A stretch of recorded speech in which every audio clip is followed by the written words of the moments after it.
पर्वतीय प्रदेश के महाकाय वृक्ष पर सिंधुक नाम का एक पक्षी रहता था। उसकी विष्ठा में स्वर्ण कण होते थे। एक दिन एक व्याध उधर से गुजर रहा था। व्याध को उसकी विष्ठा के स्वर्णमय होने का ज्ञान नहीं था।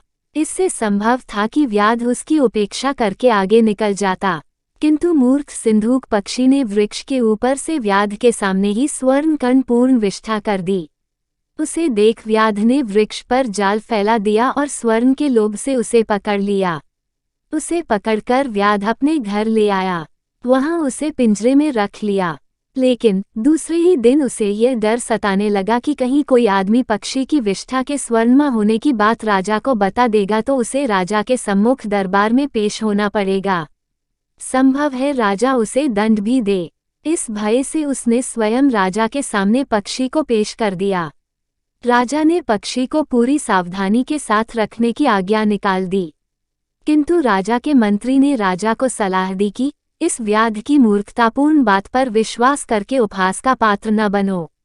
कभी कोई पक्षी भी स्वर्णमयी विष्ठा दे सकता है, इसे छोड़ दीजिए। राजा ने मंत्री की सलाह मानकर उसे छोड़ दिया। जाते हुए वह राज्य के प्रवेश द्वार पर बैठकर फिर स्वर्णमयी विष्ठा कर गया और जाते जाते कहता गया, पूर्व तावधम मूर्खों द्वितीय पाशबंध का ततो राजा च मंत्री च सर्वम वै मूर्खमंडलम। अर्थात पहले तो मैं ही मूर्ख था जिसने व्याध के सामने विष्ठा की, फिर व्याध ने मूर्खता दिखलाई जो व्यर्थ ही मुझे राजा के सामने ले गया। उसके बाद राजा और मंत्री भी मूर्खों के सरताज निकले। इस राज्य में सब मूर्ख मंडल ही एकत्र हुआ है। गंगा नदी के किनारे एक तपस्वियों का आश्रम था। वहां याज्ञवल्क्य नाम के मुनि रहते थे। मुनिवर एक नदी के किनारे जल लेकर आचमन कर रहे थे कि पानी से भरी हथेली में ऊपर से एक चूहिया गिर गई। उस चूहिया को आकाश में बाज लिए जा रहा था। उसके पंजे से छूटकर वह नीचे गिर गई। मुनि ने उसे पीपल के पत्ते पर रखा और फिर से गंगाजल में स्नान किया। चूहिया में अभी प्राण शेष थे। उसे मुनि ने अपने प्रताप से कन्या का रूप दे दिया और अपने आश्रम में ले आए। मुनि पत्नी को कन्या अर्पित करते हुए मुनि ने कहा कि इसे अपनी ही लड़की की तरह पालना।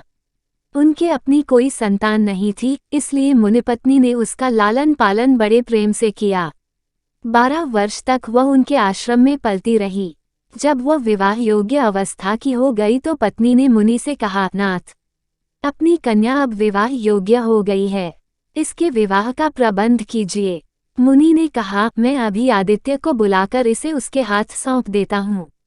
यदि इसे स्वीकार होगा तो उसके साथ विवाह कर लेगी, अन्यथा नहीं। मुनि ने ये त्रिलोक का प्रकाश देने वाला सूर्य प्रतिरूप से स्वीकार है। पुत्री ने उत्तर दिया, तात, ये तो आग जैसा गर्म है, मुझे स्वीकार नहीं। इससे अच्छा कोई वर बुलाइए। मुनि ने सूर्य से पूछा कि वह अपने से अच्छा कोई वर बतलाए। सूर्य ने कहा, मुझसे अच्छे मेघ हैं जो मुझे ढककर छिपा लेते हैं। मुनि ने मेघ को बुलाकर पूछा, क्या ये तुझे स्वीकार है?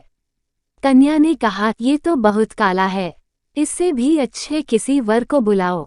मुनि ने मेघ से भी पूछा कि उससे अच्छा कौन है। मेघ ने कहा, हमसे अच्छी वायु है जो हमें उड़ाकर दिशा दिशाओं में ले जाती है। मुनि ने वायु को बुलाया और कन्या से स्वीकृति पूछी। कन्या ने कहा, तात, ये तो बड़ी चंचल है, इससे भी किसी अच्छे वर को बुलाओ। मुनि ने वायु से भी पूछा कि उससे अच्छा कौन है। वायु ने कहा, मुझसे अच्छा पर्वत है जो बड़ी से बड़ी आंधी में भी स्थिर रहता है। मुनि ने पर्वत को बुलाया तो कन्या ने कहा, तात, ये तो बड़ा कठोर और गंभीर है, इससे अधिक अच्छा कोई वर बुलाओ। मुनि ने पर्वत से कहा कि वह अपने से अच्छा कोई वर सुझाए। तब पर्वत ने कहा, मुझसे अच्छा चूहा है जो मुझे तोड़कर अपना बिल बना लेता है। मुनि ने तब चूहे को बुलाया और कन्या से कहा, पुत्री, यह मूषकराज तुझे स्वीकार हो तो इससे विवाह कर ले। मुनिकन्या ने मूषकराज को बड़े ध्यान से देखा। उसके साथ उसे विलक्षण अपनापन अनुभव हो रहा था। प्रथम दृष्टि में ही वह उस पर मुग्ध हो गई और बोली, मुझे मूषिका बनाकर मूषकराज के हाथ सौंप दीजिए। मुनि ने अपने तपोबल से उसे फिर चूहिया बना दिया और चूहे के साथ उसका विवाह कर दिया।